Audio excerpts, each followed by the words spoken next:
This episode of Super Pulp Science is brought to you by the Laundrymen. Where do we get? Oh, that's at thelaundrymen.ca. Laundrymen.ca. Till next time.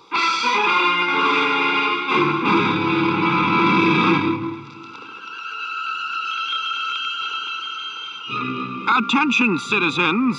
It's time for Super Pulp Science. This is Super Pulp Science, where we talk about how genre gets made. I'm here with my long-suffering co-host, Justin Curry, who is known the world over as Chasing Artwork, and producer extraordinaire Dan Vadeboncoeur.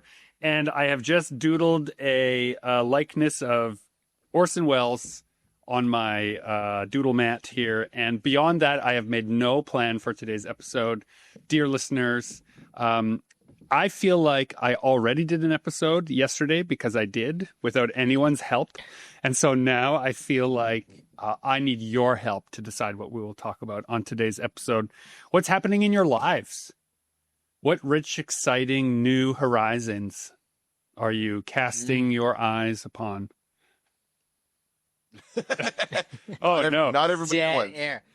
Which miasmic, foggy beyond has encroached on your lives? I find this is always the time of year before things get really busy. Conventions kind of start up really in full swing late March, early April. And I'm planning on going on a bit of a family trip in March as well, on like the tails of a convention. So I'm trying to get as much done as I can right now, because I know once mid-March hits, my productivity will not be a thing that I can even attempt to ramp up. It's going to go away. Planning for travel months and months away from when you have to do it for work. In this business anyway, it all comes now. Yeah, like you say. And so I've been doing a lot of correspondence with people who are running conventions, who have invited me to be guests at things, who haven't invited me to be guests at things, all of those kinds of arrangements, plus the shows we pay to go to, all that kind of stuff. And I just realized over the weekend, I don't know if I kept track of all of it. Like, I had this sudden feeling Monday morning that the answer I meant to give to convention A, I may have given to convention B instead. I wasn't sure. I had to go checking, and it was fine. I hadn't. But like, that's where I'm at now. Is there so much of that correspondence that I'm certain I will make an error, and that I have already made an error that I'll have to live with. You know what you need to do is start an art book in InDesign, and in that art book, you can have pages dedicated just to conventions, and every little piece of correspondence and thing you want to do for that convention, plop it in there. I looked over Justin's shoulder the other day, and he was organizing his art book. Now, we've talked about his art book before, but I didn't realize that this was the secret spine of the body of his art business, the way I noticed that it was when I peeked over his shoulder, because he had it organized with dates and the conventions and the pieces of work he's arranging for those conventions in the calendar year coming up. And those pages will get deleted. They are just there, just for my peace of mind, just to have organized in a way, in a document that I always have open and I'm always chipping away at. So when I finish painting, I plop it in the art book, I write about it, and then I take that painting and I also plop it on the convention that it's going to get released. I write out like, okay, I should post about it. Here's the post I'm going to write about it. So it's all in InDesign. It's not in a sketchbook here or in a note on my phone or like in a draft in Instagram or Facebook or whatever. It's just, I have one master document where all my business creativity and ideas and everything is collecting, and it makes me feel so much relief. What made me super jealous about this, dear listener, is that we often share among the studio like how our workflows are in an effort to help each other out. But because Justin primarily works in Illustrator using vector stuff, very little of his workflow is of direct help to me. It's more like metaphorical help, right? These objects, those objects, this organization. We're very different mediums. Very different mediums. And so when I saw that he was using my backyard, InDesign. I feel like I've got more Well, time in InDesign than you. I Don't worry, you know. don't have to get your back up here because this is a low-handed compliment. Better than I was using it to organize his life is what I'm getting at. Then I felt instantly like, why haven't I been doing that?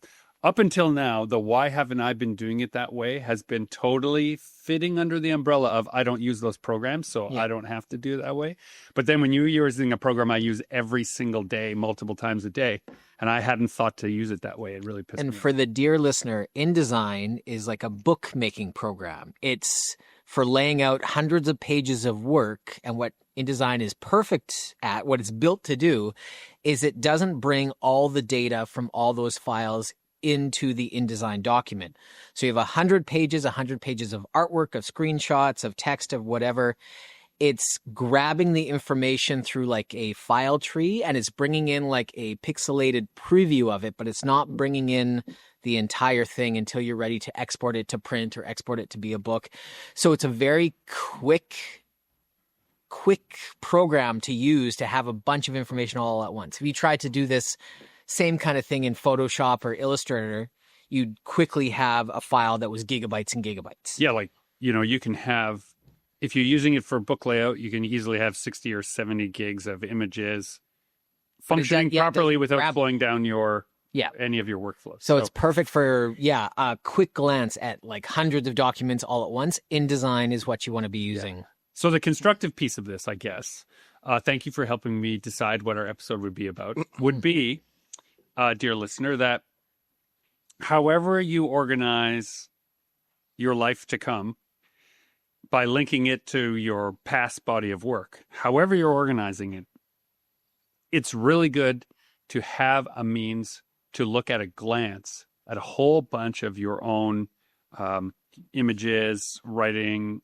drafts, because, at least for me, just speaking for myself now, not for either of you, the pattern recognition part of my brain is now only drawing from stuff I know I already did.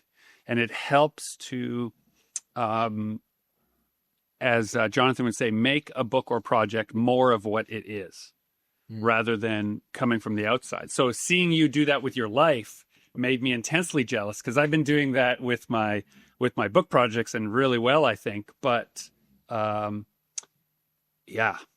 there's a really interesting thought. So the next time, dear listener, you pick up one of the Chasing Artwork art books, just know that you're holding on to something that is kind of a magical missing. There's more deleted than is present. It's true. I'm just curious, is there any way you would ever change the program you use to do this, or try something different? I mean, you have to pay for a subscription for Illustrator, for InDesign, right? I've thought, there's been a lot of, so I work, there's Vector is kind of what I work in. There's Raster, what Gregory works in. And then InDesign is kind of a book making software. And so there's different programs that come along that do very similar things. Nothing in Vector, the world has not changed since 2004 in that area of If only the rest of the world was the same. Yeah. Despite their promises, Well, it hasn't and changed much. even with Raster as well, they keep adding bells and whistles, but the core of Photoshop painting and the core of like vector painting has been the same since I was in college. Which is partially why they have to charge a subscription, because since it always works, people would just stop buying the new one. Yeah. Right. We were talking in the studio the other day how we brought up CS4 and CS6, like the really older versions, and we both just like groaned in nostalgia of how much we miss the simpler day. Like we're using the exact same tools in the exact same way. My thumb and pinky finger, when we were talking about CS4 and CS6, immediately started doing hotkeys from those bygone days. Yeah. Like it's just so much in my nervous system. Oh, yeah. But things do change. And your question about would you ever change your programs? If they worked, yes. I've tried different ones and people have said, oh, you should try this one. It's free, or you should try Infinity. And it's, and they're great for what people are trying. But the amount of integration that we have across different aspects of our work, I wish there was something that could replace It's just the cost of your material. Instead of buying paint, you subscribe to the thing. That's right. You don't have to buy. Although I also buy paint. Well, I know, but like that's just the cost of doing business for you. That's your material cost. Is part of that. Is the subscription. And if you do your taxes on time, then you also get to, that's an expense, right? So there you go. it's okay that it costs what it costs, because right now it's still worth it in order for me to. I also pirated it for years and years. And I feel like at this point I owe them some money. You so did? I never did. I always paid my Adobe. Happy birthday, babe. She's from me. Well, hey, can I have you both? Sure. We've had our shots. I'd buy that for $1. When I was much younger, obviously you're working on your parents' gear, so I can't have like pirated stuff on that. And then when I could afford to have my own laptop and I moved out and I was on my own little self, you could still buy just the program, right? You could just one copy of it and just buy a copy of it. It would come on a disc. And you'd put the disc in and you'd have your little key. Yeah. And so like it was not a big deal to pirate it. It's like I think the piracy part and the subscription model, this is that argument that if you don't actually own your digital thing, is stealing it piracy. This is, a larger conversation. But as I sketch, turned out pretty good. It's not a bad Welles. As I sketch Orson Welles here, it doesn't quite have the baby face he deserves. But as I sketch a young Orson Welles, it reminds me that this is a person who had a career that spanned across decades and multiple mediums and multiple kinds of technology. Mm-hmm. The old grizzled Orson Welles that you mentioned, who was the voice of Unicron in the Transformers movie in the 80s, is not the young colorized photo here, which is the radio and stage performing Orson Welles, right? Like the notion that how you express yourself is reflected in the mediums that people greet you in has nothing to do with the person's desire to perform. So you want to draw and you want to make stories, Justin. That's never going to go away, no matter what happens to the programs. Yeah. If they all went away tomorrow, you'd break out your watercolors and keep doing it. Yeah. The medium doesn't matter as much as the motivation, as much as, the stories you want to tell. But yeah, it, like, you think about that from time to time, like, should I be experimenting with, like, I really wanted to get into 3D at one point. Like I used to play around in ZBrush as like a 3D sculpting program. I like ZBrush, yeah. Blender was another one that I really wanted to kind of like get to know. But it just came down to, like, if I'm going to spend 4 hours at the computer, do I spend 4 hours like painting in the program I really know what I'm doing and I'm really excited about? Or do I like take that time to learn a new thing? I don't know. I wonder sometimes if I should be like taking more time and experimenting with other programs. But what do you do for personal development? In education, they have PD days, professional development days. You're supposed to get better, stronger. I used to really look forward to PD days as a concept and then be very disappointed as what was presented to us as professional development. But the notion of professional development is definitely present in my mind all the time. I'm always trying to do stuff I've never done before, have my reach exceed my grasp all the time. What are you guys doing that is just out of reach for you? I know, like thinking about this, we do try, like we do experiment, we do different things. Like I broke into enamel pins a couple of years ago. I do foil printing. I'm doing like different types of book printing. I don't know, like there's so much to experiment in, like the field that I'm in. Mm-hmm. And so jumping to another field, is that just taking away time from a field that I really like and I'm good at and I'm always there's so much specialization I find to do. It's interesting that you would list manufacturing enamel pins of your images, manufacturing or making books of your ideas and images, and as physical translation of my work, but as the same thing. Like other people are like, those are two different distinct businesses, Justin. No, but same. So you have a wide bandwidth. So your professional development is that anything can be a medium by which you transmit your ideas, and you've expanded them into lots of different physical things. And when I'm talking about it this way, dear listener, it can be something as simple as Justin will have an image for a character and an environment, and then he will make an offhanded comment. He's like, oh, that'll make a great banner because at the scale this image is, the negative space will be cool for the eye. And then, so now that's 2 mediums. It's like a page in a book. It's a print. Oh, that's 3. Oh, now it's a huge cloth banner. Display. A Yeah. big part of the display. What are you trying to display? Like that's now into brand recognition and advertisement. And so then you add another layer into it. So you're always pushing that.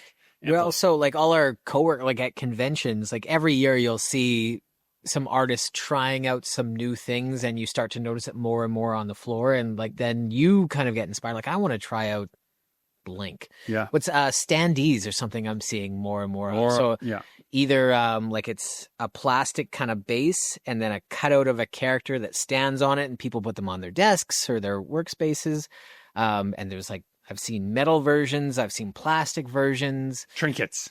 Yeah. But there's been some really cool ones that I've seen where it's like a foreground, midground, background, like standee. So it creates a scene when you're facing it and stuff like that. So that definitely like tickles the animation part of my brain, which I used Everything's in parallax. Yeah. Thinking of it. Yeah. See, that's really cool. For me, I guess this year I've got, what am I allowed? Yeah, I'm allowed to talk about this. I've been working on some previs and some story breaking for a film project that came out of people who saw and worked on Prince and the Dragon, were like, hey, you want to come work on this weird thing? And so when we sat down to divide up some of the labor, I specifically asked for tasks that I had never attempted before in that production line, simply so that it wouldn't feel like more of the same, but maybe it wouldn't work. Instead, it was like, oh, this is a challenge now to try and make my work fit into this production line and be fun. You know, so working with other people and leaving space for their ideas while also building a scaffold of that has been important for me. We've got a bunch of stuff going on in the studio that is connected to the bureaucracy and distribution of books at large. It's definitely leveling up and wading into waters you probably aren't very comfortable in. Yeah, but it's also very unfun. Yeah. Like it's just annoying. Lots of paper to shuffle. Luckily, it's other people have been doing it. And it's all long form. And you don't know if it will yield correct results until 6 or 12 or 18 months later. Yeah. So you don't even know if you did the right thing for such a long time. And they're like, oops, right? Should have done something different. And so then you can't correct it and do it differently without effects happening another 18 months. So in order to combat that, I was talking to Jonathan in the elevator on the way up here, that what I've started doing is taking some projects that I have total control over that are really small scale and treating them like they're as important as anything. So my role-playing game stuff, it's small arenas. It's really small groups where if I make a mistake on Friday at a show, I can fix it by Saturday because the results are in. I don't have to wait 18 months. So just having projects on my docket that when I screw up, I know right away that I messed it up and I can respond to it. That's what I've been trying to do. And so asking for jobs on this film production line that are a little outside of my grasp is for that same reason. If I'm making a mistake, there'll be people there who'll be like, no, Gregory, that's not what we need. And I'll know within hours. And that's actually just to balance out that part of me that needs, I guess, constant feedback. And I'm not used to the patience of the long form of publishing. The traditional model of publishing is a very patient model. Since I'm not that patient, I have to give myself a task where my lack of patience is an asset. Dead or alive, you are coming with me. Have you guys ever done any online courses or taken any, done any certifications to learn new skills at all? Tried online. I need that classroom environment. I really tough, hate yeah. the. Can't do it online, but I Yeah. do take courses. Yeah. Yeah, the reason I mentioned that, and it has to do with the program stuff, is because one of the things I've done as like a podcast producer is I've really gone hard into the video aspect of it, because that is where the industry is going. All the podcasts are becoming video podcasts. Everybody's asking for a video podcast these days. And so as part of that, I became certified in Adobe Premiere Pro, which is the video editing program. Like Premiere Pro. It is, yeah. It's a good program. What It does is. that mean, certified? It means that I passed the test.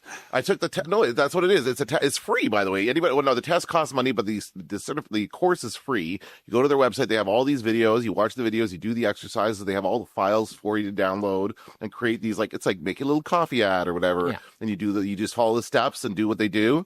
And then they have a live test. It was the weirdest experience because the guy's he's watching me through my webcam on my computer and got the program. And he's like, okay, do that. So he's watching your screen and watching you. Yeah, and he's seeing my face, and so I'm not allowed to move out of frame like that. If I move a little bit out of frame, and I'm also not allowed to talk. And I mutter to myself. Oh, I'm a mutterer. Oh, I mutter, and I'm like, the guy's like, you must be quiet. I'm like, oh, okay, sorry, so I have to be quiet. And so basically, they time you, and you have to basically show that you know your way around the program. In case like Jerry's on the other side of the table, just ready to feed you answers. Or... Well, that's the thing. Like, they don't know somebody is there helping me, right? So that's the idea. They want to make sure there's some kind of integrity to these testing. So I passed by the ironclad Adobe Premiere test. Yeah. Hey, I passed. I didn't get 100%. I think I got like a 75 or something like that. It was an average mark. I'm happy with it. But now I feel so much more confident in that program and it's a huge program. It's as big as Illustrator and the other programs, whereas like, there's so much to it. Yeah. But I feel confident now that I can just dive in and figure something out on it if I don't know. I used to use other programs. So I would use, like, for a while, because I have a MacBook, I was using iMovie on here, which is a fine editing program. It's fine. And so I found I would do things because it's got this really handy preset for the Ken Burns zoom on iMovie, where it's like, all you have to do is like slap the image in there and it's got boom, boom, and it's just starting point, end point, and it'll zoom. It'll do that slow Ken Burns zoom that he became so well known for. And it's really quick and easy. So I would do that for images. I would just throw that in there. But I'm like, you know what? This is so ridiculous. I'm opening another program to do this thing. I know I can do it in Premiere Pro. Right. Let's just figure this out. So I just kind of drilled down, figured it out, and now it's like takes me 2 seconds to do it that way, and I don't even have to open another program. Just for the sake of the dear listener, we are not sponsored by Adobe in any way. No, and actually, I'm trying to find a way to get off of it. The reason I asked is that part of what we're doing in our program is renewing our program and looking at what we have our students do. Like, is there a way we can get them to learn this stuff without having to make them pay for a subscription to Adobe, right? And so in almost every other case, I can find a substitute, except for video editing. There's not a lot of other video. I mean, there's Final Cut, but that's also really expensive, so that's not a great solution. Yeah, and in Vector, there's nothing. For raster. Procreate is one that I'm hearing probably the most common painting program is Procreate. That's what Steven uses for Laundryman. Like so much of comics is switched to Procreate. Clip Studio as well. Yeah. Very common one. For bookmaking, other than InDesign, I don't like. There's people are using Affinity. A fair amount of people are using Affinity because it's a one-time purchase. So here's my unconsidered hot take. This is probably a bad thing to begin with, but because we are involved in more of the steps from the creation all the way to its implementation and then out into the world for people to have, it's important that our programs all talk to each other flawlessly. In a organization where there are people with specialized tasks, I am the book editor, I am the layout person, I am the PR person, I am the... They can have their preferences. Yeah, they can have their preferences. Who the hell cares? Because they got all day to figure it out. It's a flat image and it's 300 DPI. That's all we need. I don't care how it was made. Yeah, that's right. But when we're making a book and we have to go back into that image more than one time to like tweak something or change something and then bring it back into the bookmaking program and then prep it for print, because these are not our whims or hobbies. This is our livelihood. So we can't. It's A/B tested itself into being the program that works for me, where it's worth it to pay for it. Yes, it's a pain in the ass. Yes, it works out to being way too much money over the course of even 5 years. But at the same time, I couldn't have 5 other people do it, so it's cheaper than that. So it all breaks down. And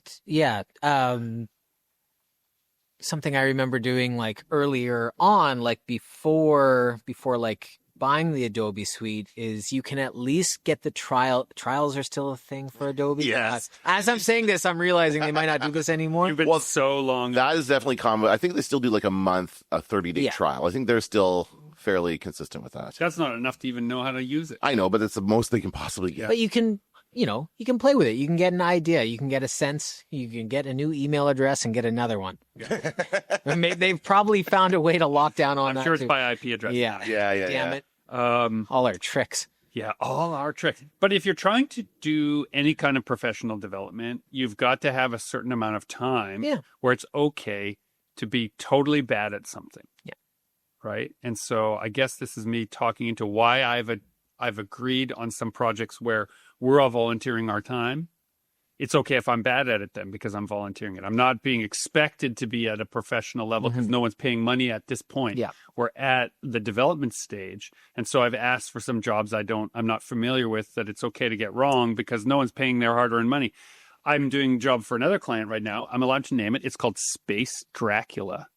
I was literally made to make this book. And I have to bring my A game there. So there's no, I'm only going to do, a little of what I know how to do and I'm going to phone it in for the rest. No, I have to do a good job because someone is paying a living wage. You're not going to try something for the first or second time with this project. You're going to... That's not the place to do it. I'm in kind of both situations with the project I have right now. It's a podcast I'm producing for my mother-in-law, so to speak, my girlfriend's mother. And she's not going to listen to this podcast. She'll never know I'm talking about it. But it's What's her name? No, this is like me becoming known as the podcast guy, right? Where people know that I can make these. And so her mom and two of her friends want to get together. They want to do a podcast about empowering women and all this other stuff. And it sounds like they really want to, like they have a really good idea and they want to do it. So they ask me and I'm like, yeah, sure. I can help you with that. Now they've done it already. They've already recorded. What they ended up doing was I did some research for them, found them a studio in Toronto where they wanted to record. Two of them live in Toronto.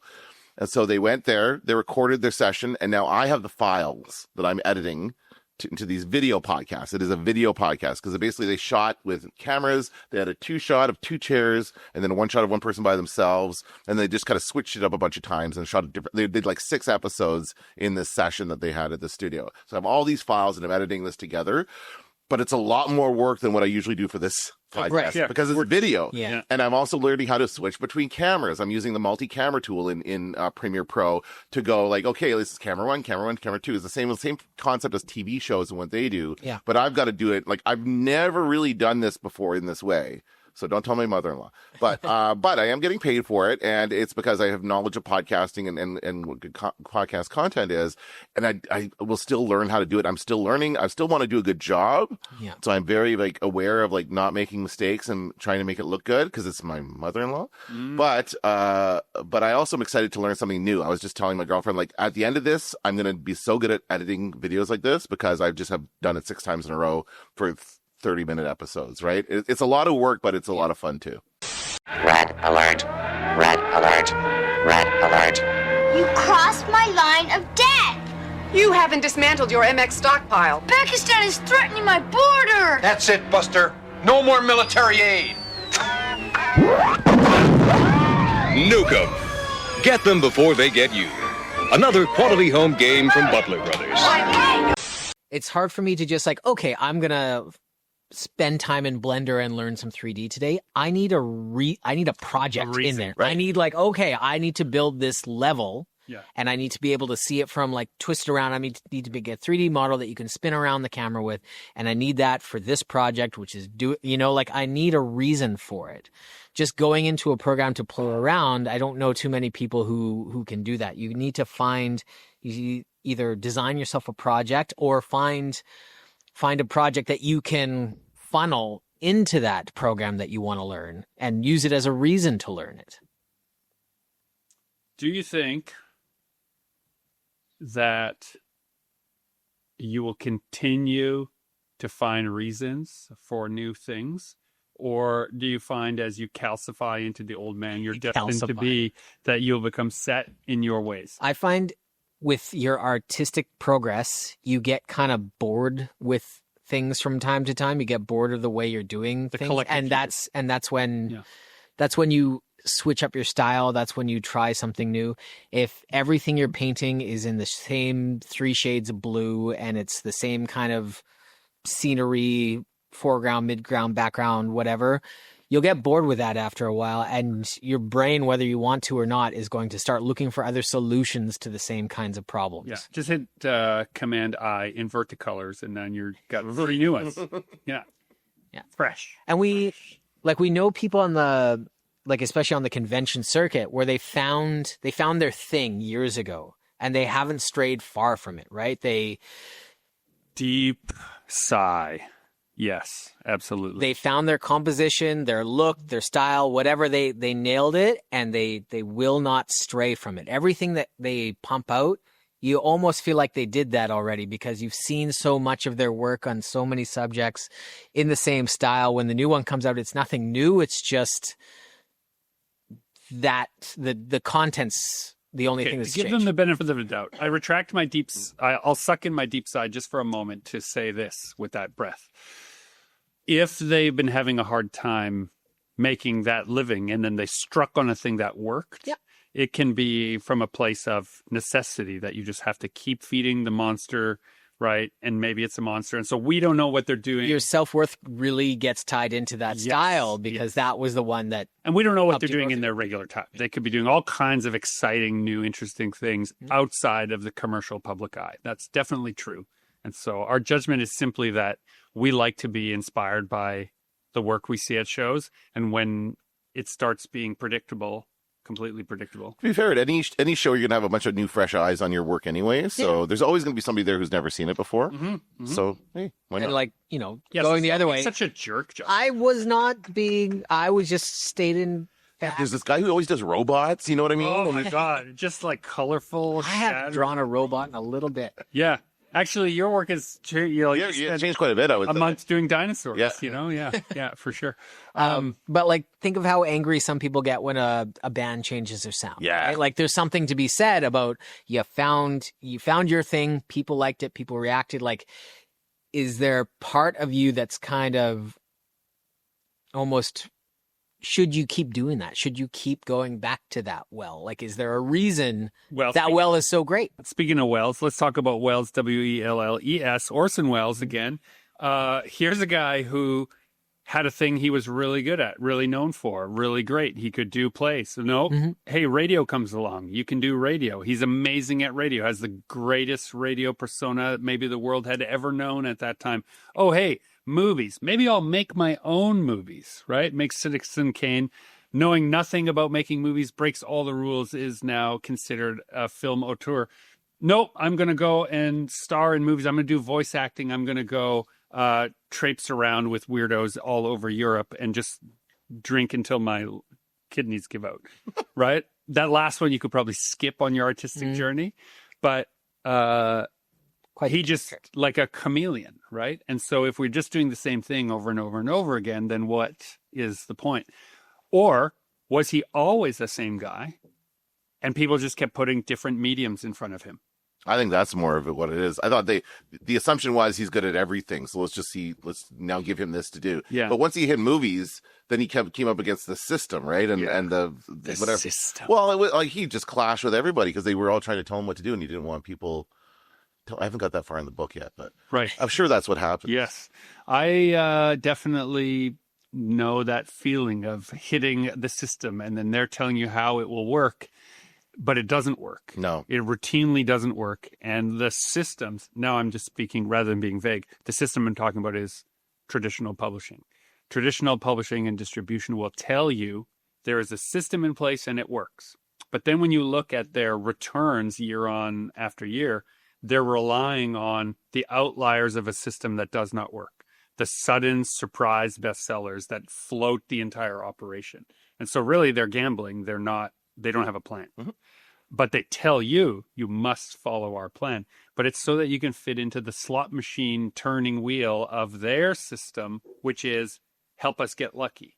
Yeah, you're one of the numbers in that's going to come up. Yeah, right? That could come up, but you don't get to choose that. So it's difficult to be told this is how to do it when you have seen the whole machine. When people can just do it another way. Are you guys Markiplier fans? Yes, Yeah. Heard about really Markiplier? appreciating the Markiplier story. Yeah. But I think that people are learning the wrong. This is my Maybe Orson Welles of our day is Markiplier. Here's my unconsidered hot take. Also, since we didn't Markiplier is a YouTube who made a movie called Iron Lung, which is doing really, really well at the box office, despite not having any big Hollywood companies, studios involved in any. That's right. He did have capital, though. He had millions of dollars. Well, he's and been working hard toward that. Audience. I'm not saying he didn't deserve it. Yeah. In fact, if anything, I think he does deserve it. But everyone in the media sphere is learning the wrong lesson.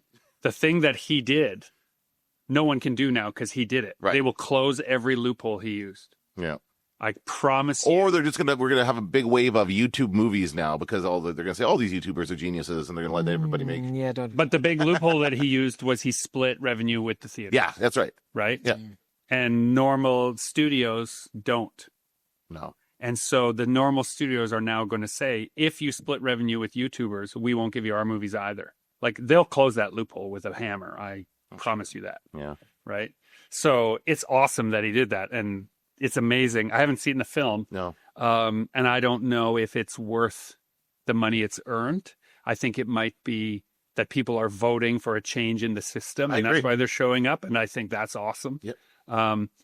All I know of him is from YouTube clips that I've seen, and so I immediately like his let's Demeanor? just do it. Yeah, his demeanor, his way of carrying himself. He definitely has an it factor that, translates, I think, probably to film. So I'm looking forward to it. But there's a guy who you can tell doesn't like being told no. No, he does it his own way, just like Orson Welles. Just like Orson Welles. He actually, now that you mention it, he looks a little like Markiplier looks a little bit like Orson Welles. Yeah. But also that jawline and that little intense under the furrow glance. Yeah. Markiplier, do you have a secret? If Orson Welles was born now, he would absolutely be a YouTuber and a TikToker. Amazing. Now that you say that, I wonder if he was. How old would we have to be, though? Well, so say he's born. I just learned he was born in 1915. So say he was born 100 years later and born in 2015. So he'd be almost 9 years old right now. Yeah, he would definitely be. He'd be into YouTube and stuff for sure, right? He would be a star. But part of what happens in the theater, where he had all this access and experience, is that you work with ensembles who give you instant feedback, and you're able to watch. Here's a really important thing about the theater, and I can speak from direct experience. You get to watch performers fail over and over and over as they search for the thing that elicits an emotional response. If you're alone in a room with a camera and a microphone, you don't get to do that the same way. Mm-hmm. So I don't know if good old Mr. Wells would have thrived if he hadn't seen all of these other people. And he also seemed, this is in his own words, he was a sponge. Mm-hmm. He would absorb people's performances easily when he saw it in person. Would that be the same from a video? We know it isn't. We just know from studying the brain that it doesn't have the same effect. So maybe he would be ruined by it. Maybe he would just be doing shuffle dances and he would never have reached the fame that he so richly deserves. While we're on the topic, I do recommend two movies about Orson Welles. There's Me and Orson Welles, which is a movie about his days as a playwright, in the theater. And then there's RKO 281, which is about the making of Citizen Kane, which is great. It's John Malkovich in it. Is a great line where he's like spoiling it as people are walking to the theater, and he's like, "Rosebud's the sled, Rosebud's the sled," and he's just so funny. Nobody understands what he means, of course, but it's a great movie, and I think that's it. I don't know if they've made any other films about him. There's got to be a bunch. I don't know. So famous. There's a lot of videos of him ripping up the talk show circuit later in life. Yep. Bearded Orson Welles. Yep. And he also did an incredible pilot for a show where he was going to be the host of a talk show. If you can find that pilot, he is interviewing Jim Henson. Oh, wow. And it's incredible. But imagine Orson Welles in that great beard, in that kind of lumberjack Dracula phase that he was in. Now, and then he's lit also like a Dracula figure with a huge high chair, but he's doing it as a talk show. So it seems like sinister. I wish it had been. And then you've got Jim Henson right next to it. Exactly right. Exactly right. Talking about how he brings his performance to the puppets. And Orson Welles is a huge fan. Like, he just cannot believe how real these puppets are. No. It's worth finding. Thank you. Markiplier probably linked to it on his YouTube. All right. Oh, probably. Yeah. We're hearing from our side producer that Orson Welles also plays Russian roulette on that. On that episode with Jim Henson. Yeah. So yeah, it's the 70s, eh? What a crazy decade. Yeah, you can see why it didn't quite get picked up. Right. Let's spin the chamber of this revolver and see if we still have a guess. Oh boy. So one thing I want to circle back on from our conversation is we talked about projects that have like an immediate reaction, projects that have a delayed reaction, and then long-term projects that you're not going to see anything from for a very, very long time. When you guys are coming up with plans for projects, do you take into account this? Like, I'm going to try to balance it with a couple things that I can have a quick return on, a couple things that I won't know for months, a couple things that are going to be like year-long plans, like big projects, medium, small projects. How do you balance all that in your mind? My answer is absolutely I do that. I have to do that. Again, speaking to that notion that I need to feel like I've accomplished something and that I can get feedback on it somehow soon. So for you, that'd be an example. That would be like a print poster for a convention that you're going to in a week. So visually, definitely. Yeah. The visual part of me that wants to know, can I do it? Can I try it? Can I accomplish this composition? I can solve that anytime by doing a show and just getting a printout on time for that. But the writer side of me finds writing short stories, writing poems, writing turns of phrases. That's the way that I can know if it's working, because I can get 50 words and then rewrite them, tinker with them, compare them, go looking. I can myself feel a sense of accomplishment by writing a small work. So lately I've been doing, and these aren't for public consumption really, and it's not part of my broader, body of work that people know about, but I write a lot of poems, and rhyming poems are like something I love to do. And so I write them a lot, and every now and then they'll spill out like our Haunted Helper. That's why Haunted Helpers are on my mind again, because I was working on a bunch of rhyming poems. And then I was like, oh, one of my favorite ones we ever did, we were talked out of using in a book for Haunted Helpers. And so it made me upset. And then I dug it up again and I was like, this is really good. We should finish this book. So that's one way where I get that feeling. Because if something has a cadence and I say it out loud, I can repeat it out loud, I know if it's working or not working. And just the puzzle of counting the syllables is enough to know that it's working for me. Does the word rhyme? Does it have the right number of syllables? Is that cadence? Do I bridge the cadence by dragging a syllable out? Well, then I probably should add a different word that has an extra syllable. These are ways in which I feel totally accomplished in having solved the problem. Mm-hmm. That gives me that rush of endorphin where I go, yes, I am a valuable member of the human race. Look. And then I go on to like swear at some graphic design problem that I have. Mm-hmm. But that's one way that I manage it. Which I haven't talked about a lot here, even in the studio. It's just something that I do a lot. I've been doing a lot more lately. I wonder why.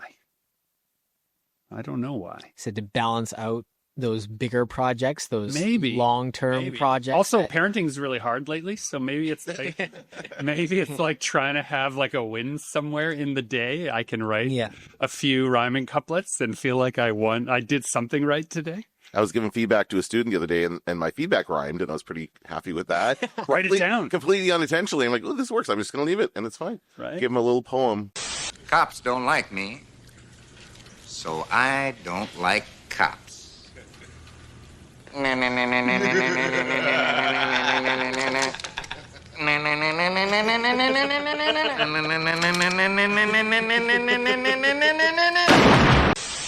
Dear listener, it is often said in the publishing world that if you're working on a kid's book, don't make it rhyme. If you're working on something, leave the rhymes out. But also there's no rules. Yeah, there are no rules. Yeah. I think if you're good at it. The problem is you can think you're really good at it and you aren't. Mm-hmm. Right? So I'm pretty sure that the large body of my rhyming work is not that good. Which is kind of part of, if you're working on a big project that spans months or even years, getting smaller projects in there to remind you that you are good or that you need work on? Having something to finish. Well, I've been reviewing a larger work that we've done recently that's going to have a larger publication and distribution. And so I've been looking at it. It'll be new to the audience, but it's old to me. And so I had this sudden fear that maybe I'd hate it. It'll be seen as my new work by a larger audience than I'm been used so to long having. that it's kind of fresh to you too. Yeah. And then when I was looking through it, I was like, hey, not bad. This isn't, this is not half bad. But also I was acutely aware of, in modern comics, which reviewers will hate it. Like I could just see, like, oh, these people are going to despise this work. Cool. As long as you know it ahead of time, right? Right? You kind of like, now you're playing, or if you're trying to do any work at all, where you are trying to do something new for you. You're like, obviously, to the best of our ability, we try to be fresh, but sometimes you're an echo of your influences. But if you're trying to do something new at all, and then people who are used to only reviewing or seeing the established work, if they like it right away, it wasn't new. They actually kind of have to hate it a little bit. Some of them have to weigh in and say, like, no, I don't like this. That's how you know you might be onto something. Now, if everyone hates it right out the jump, and including your family, then maybe you need some more work. But it's okay to have mixed reviews when you're trying something new. It's less good to have mixed review if you think you're repeating yourself. Right. If you're sticking with the classics. That's right. And people are like, not for me. Yeah. Shit. Then that's not good. Then you've missed the boat there a little bit, missed the mark. But yeah, it's funny when you say that. What do I do? What about you, Dan? Because you're working on your screenplay slowly but surely, a sentence at a time. The episode slowly. I haven't touched it in a while, but what's the question? Sorry, I don't remember. What do you do in order to feel the accomplishment? Like, if I'm paraphrasing Justin's question as an answer, how I took it is, what do I finish to give myself the confidence that I should continue with the larger work? Like, what's the short form? Just a step in the process, right? Like I did the other day, just sit down, open up the script and write a couple lines, and that was it, and then save it, and I had to go, and that's even one word is progress. Even one word is progress, but even like, I'm like, oh yeah, that could work. And so I just, as I thought of it in the moment, I just sat down, opened up the document, made the change, closed the document, went on with my day, and that made me feel good, just even doing that little thing. And the better you get editing, teaching yourself editing, video editing, the better you'll get at writing for the cuts. Now, you should never give direction in your screenplay. I that's my problem though. I've watched too many movies that I'm doing that. Yeah. Jonathan told me I'm doing that with what I've written because I'm just trying to write it like a movie. And so I'm already like thinking of stuff like they shouldn't think about in the screenplay. But okay, well, I'm going to loath as I am to contradict Dr. Jonathan Ball. He's already left. On now, so great. He can't argue. I think the right answer is whatever gets the draft done. Yeah. So if you're giving direction in your draft and it's flowing. Well, I can see that being the first version is full of direction. The second version is the much, like, you can just cut that out, right? You can cut out anything that's too much direction. But isn't that the thing with writing? You start and just get everything out and then you shave it away. Good writing is rewriting, right? And scripts, if you read, and you probably have, if you read 100 scripts, you'll notice a lot of them give direction. Mm-hmm. A lot of them give direction. So this rule that you shouldn't is actually only serving... There are no rules. Yeah, is only serving a very narrow sliver of people who want to greenlight a certain kind of project. You're not even in that stage where you're trying to get someone greenlit. You're just having the process of writing the script so that you can be better at writing scripts. Well, write it badly then, right? Send the draft with all the direction to me before you send it to Jonathan. And I'll give you the constructive cheerleading feedback, and then he can break your spirit. All right. Right? It's good to have both, though. It's good to have both. It is. You're right. A balance is important. How are we doing for time? We can wrap it up. You always cut out then what we taught when I asked for time. Yeah. I so appreciate that. I always hesitate when I ask. I'm like, oh man, well, this seems so bad. Okay, so because you always ask at the right time. You always know when it is time, but you don't have to. You're just confirming it with me. I don't trust. I have to trust myself more. Yeah. Oh, that's interesting. One last thought then. Okay. One last thought.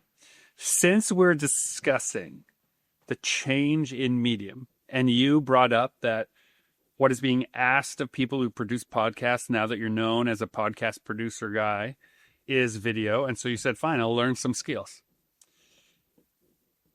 What do you think is lost when the medium transitions from voice only to video?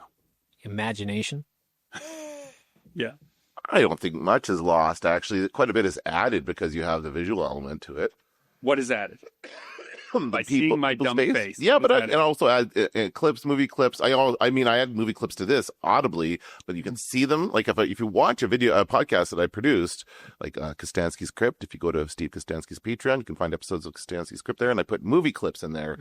Some from his movies. We're not from other sponsored movies. by this, but we love Steve Kostansky. He's a great guy, and it's a very good podcast, if I have to say so. Like, it's really cool. And so I will put visuals. Now, it's interesting because he's just talked to me about he wants a separate file for audio only. So there is the demand for audio only. So I do have to keep in mind how it sounds. Like, that's something I'm always keeping in mind, how it sounds and how it looks. I don't know what would you possibly lose by adding visuals? I think it takes away the ability. Well, for me, when I listen, tend to be working. But I that's don't just want any- your habit, right? And Exactly the right. habit of everybody else seems to be more and more Exactly they right. want their podcast is on the second screen while they're, I don't know what. Part of it is the screen, is the YouTube boom. I'm going to call it the YouTube boom because YouTube changed things so that people could upload their podcast directly to YouTube instead of like they had this weird workaround, or they actually had Google Podcasts for a while, which is a separate thing. They said, screw it, we're going to put it all on YouTube, and then it becomes monetizable. So then everybody wants to do video and put it on YouTube. That's what drove that. So since we're chasing no money with this, we can just keep doing our thing. But I think that what people like about it, again, it's not a mandatory thing, but I think people like to see the person speaking. They like the reinforcement that this is a real person. And even if it is a video, you can still just listen to it. Like, the video does both. Right. That's what I'm saying. Yeah. There are certain ones, like I will watch Fife Files, which I think is an audio podcast also, but he does visuals. He's breaking down comics. Cool. And how they work and why they work. And so, of course, you want to watch the video. And so that is, for me, recreational. Yeah. See, I never visually watch podcasts. And if I find a podcast which I kind of like, but they're doing too much of that, like that's it. Referring to the visuals that they're watching videos or doing whatever, like I'm usually out of there pretty quick. Yeah, I do. It's important to, like, for example, when I pick a movie trailer to put into the podcast, I love the 80s ones that have all the voiceover in it, because then it just explains the story. In a world. Yes, but it's so nice to have that as a video. Otherwise, like modern movie trailers, it's all type on the screen, and it doesn't sound like anything. It's just music in those trailers, so I can't use those in a podcast, right? So there's that kind of stuff that I think about. But yeah, it's always with the conversation with the audio in mind first. Like, you're still just listening to this thing to hear the conversation. You're just putting the visuals to it as well.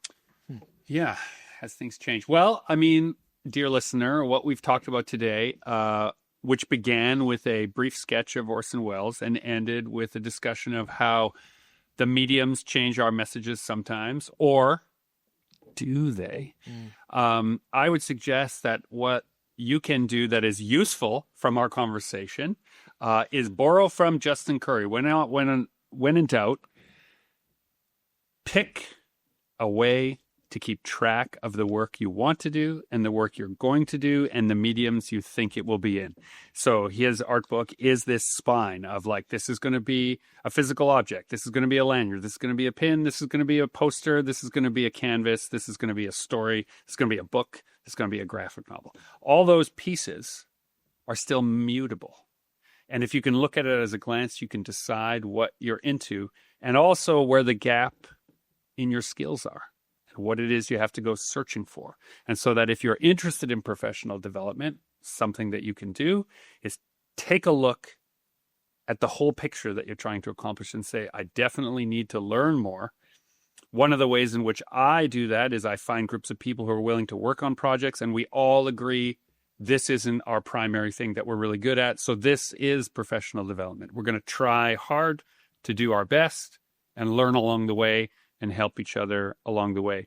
And you have to separate that from your body of work, especially if you're a professional. That is your professional work.